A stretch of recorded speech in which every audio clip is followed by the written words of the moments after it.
Hello friends, இப்போ நம்ம என்ன பார்க்க போகிறோம்னா எறா கிரேவி. வாங்க வீடியோக்குள்ளே போகலாம். ஸ்டவ் வச்சு கடாயில் எண்ணெய் ஊற்றிருக்கேன், கடல் தூள் போட்டிருக்கேன், நல்லா பொரிஞ்சிச்சு. இப்போ வெங்காயம் 3 கட் பண்ணி போட்டிருக்கேன், தக்காளி 2 கட் பண்ணி போட்டிருக்கேன், நல்லா வதங்கிச்சு. 1 ஸ்பூன் இஞ்சி பூண்டு பேஸ்ட் போட்டிருக்கேன், நல்லா வதக்கிக்கலாம்.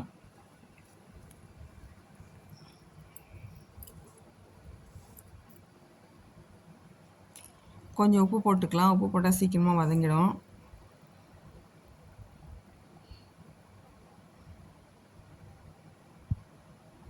இப்போ எறா எடுத்து போட்டுக்கிறேன், எறாவும் போட்டு நல்லா வதக்கி எடுத்துக்கிறேன். இப்போ மசாலா சேர்த்துக்கலாம். 1/4 ஸ்பூன் மஞ்சள் பொடி, 2 ஸ்பூன் மிளகாத்தூள், 1 ஸ்பூன் வெறும் மிளகாத்தூள். தண்ணி ஊற்ற வேண்டாம், அப்படியே கலந்து விட்டுக்கலாம். இறால வர தண்ணி அது கரெக்டாக இருக்கும். இப்போ பாருங்கள், எறா கிரேவி ரெடி ஆயிடுச்சு. இந்த வீடியோ உங்களுக்கு பிடிச்சிருந்தா லைக் பண்ணுங்கள், சப்ஸ்கிரைப் பண்ணுங்கள், கமெண்ட் பண்ணுங்கள்.